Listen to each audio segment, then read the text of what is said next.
Few of us would lament the invention of the wheel, the light bulb, or the printing press.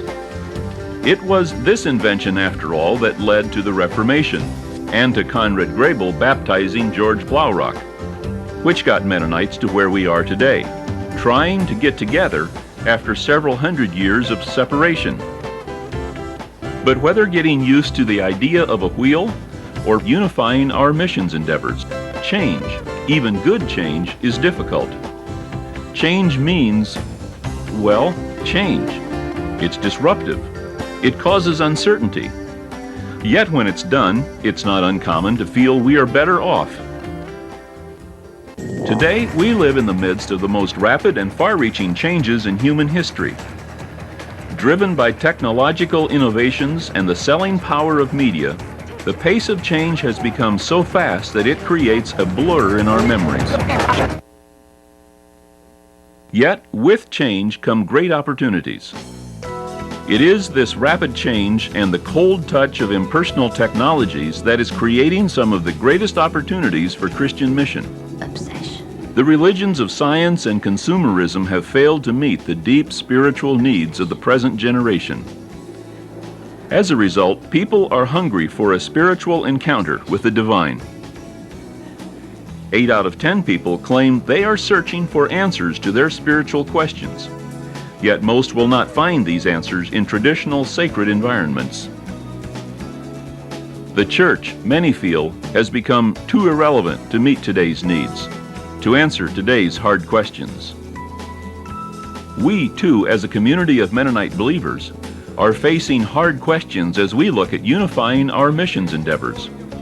Yet we recognize that coming together can better prepare us to tackle the opportunities just ahead. I think mission has the greatest possibility of being the unifying point for the whole rather diverse denominations that we've got to put together here. Can the opportunity to re-envision how we do missions as the Mennonite Church and the General Conference Mennonite Church come together be anything other than divinely given? Even with God's grace, the challenge of coming to a consensus as to what this new mission presence should look like is not easy. To face this challenge head-on, 200 delegates gathered in Harrisonburg, Virginia for a consultation dubbed March 2000. Here, delegates from churches in Canada, the United States, and from other nations sought a consensus for a united missions strategy. This weekend is a kairos moment. A time of divine appointment, God's timing, for us now to put words and images to what the Spirit is saying to the new and transforming Mennonite Church. Shaping a mission strategy that effectively responds to today's opportunities requires creativity, consensus, a lot of listening, planning, grassroots support. The Harrisonburg consultation delegates began by reviewing the results of a mission transformation study begun in March 1999. This study addressed 6 different issues. Issues like, what are the key values that should be included in a new Mennonite church? What key issues are congregations and Mennonite mission agencies facing in their own rapidly changing worlds? What can we learn from major non-Mennonite mission organizations? What are our international brothers and sisters saying about our relationship with them? How can we form effective partnerships with them? What are the future trends of which we need to be aware? What should be the theological underpinnings of a new mission endeavor? The results of this study were reported in 6 extensive documents presented to the 200 delegates in Harrisonburg. What did the delegates find in these documents? They found how people visualize the new church and what they want to carry with them into the new denomination. People spoke of the new church in metaphorical imagery, like a body of lights, a candle in the window. They also suggested the native circle as a way to imagine the new church. We see the church in terms of it being an orchestra. Your strawberries, your peaches, your pineapple, and the last thing we want to do is throw it all into a blender and hit the sacred number 7 and mish it all up to where we've got this pile of blue guck and call it fruit salad. Nobody's going to want it. We want fruit salad where we can see the strawberries, the raspberries, the cherries. Dream that 10 years from If these are the things that will shape the identity of the new Mennonite Church, what are some of the dreams that emerged for this new church? So the congregation, which is on fire, can be a starting point. It can reach directly to its partner.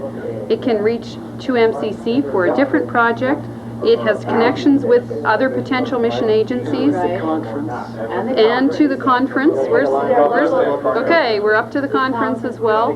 Perhaps from the congregation that's on fire, through the conference to other partners, and out into the world. My dream is, of course, that the Mennonite Church in Canada will gain a renewed vision of its place in the world and its contribution to the world and its learnings from the world.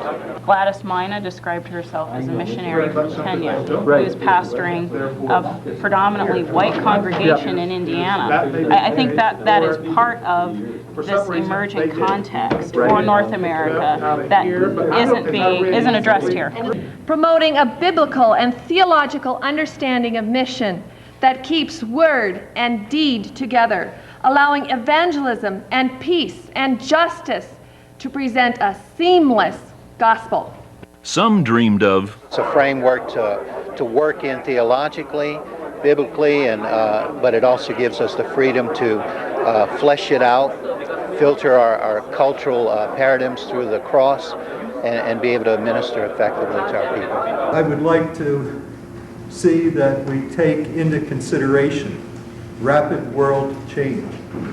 As others explored the context of missions, they asked, do we talk about missions just overseas, or now is it important to place the terminology mission in North America as well?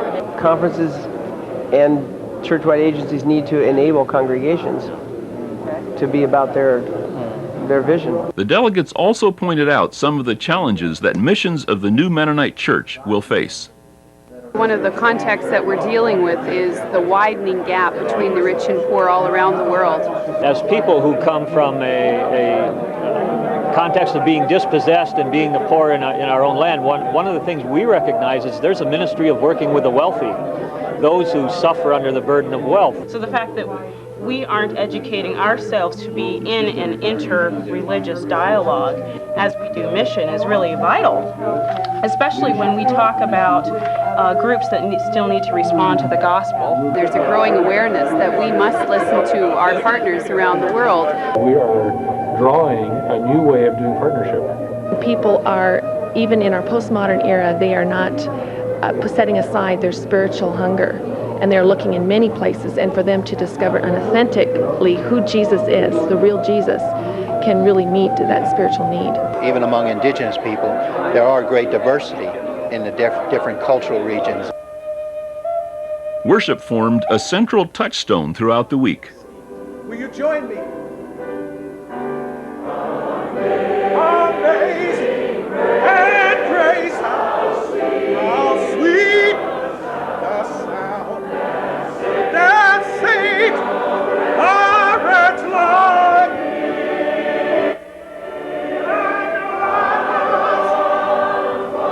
Was lost, but I was blind, but now. As the delegates ended their time together, some felt it's been like trying to have a drink out of a hydrant. We're seeing that transformation is really about starting inside us and letting the Holy Spirit transform us first. It was real exciting for me that there's a new freedom to kind of connect in a new way. The recognition of the congregation being the central focus of mission in the next century. Our document is full of this language about mutuality and multi-directional mission and all of that. And I think this idea just popped up.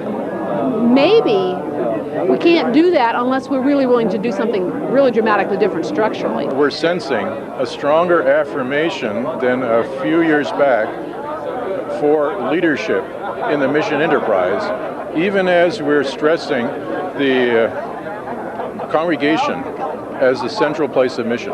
I think the most significant thing is the fact that it's happened, and that people have come together from these different agencies, and maybe it's a part of the process of everyone seeing themselves not just in their separateness, but in their togetherness.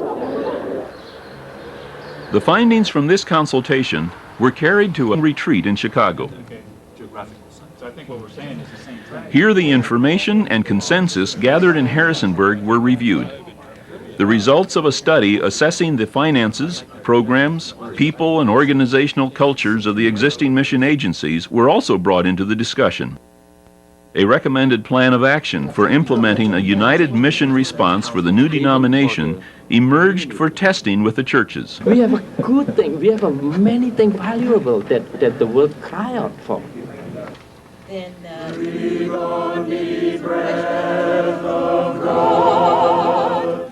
May we grow in faith, love, and willingness to carry the cross of Christ. In His name we pray. Amen.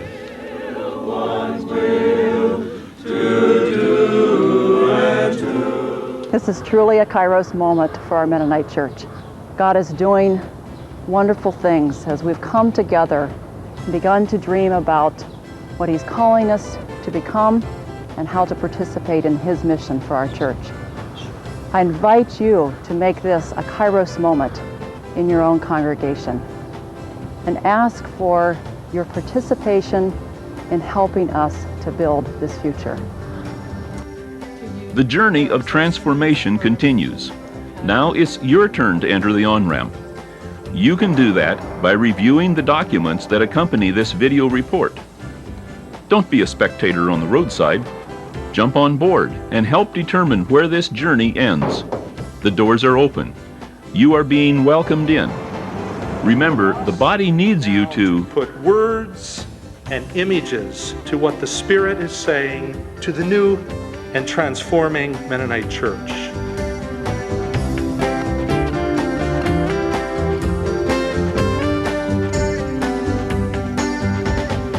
I didn't grow up with that myself. I never even knew that there was such a thing as an MC and a GC. Till in '77 when I went to a conference in Bluffton, Ohio, I had a pen pal there that I finally got to meet after 30 years. We went and stayed with her, and that was one of the first questions she asked me was if I was GC or MC. And I didn't even know what she meant, so I just took a wild guess and I said, well, I'm GC. So when I got home, I talked to my pastor, and I told him I told him about the question the lady asked. So I said, I told her that I was GC, and my pastor said, well, you told her the truth, because you're General Conference. And that was the first time that I ever knew of GC and MC.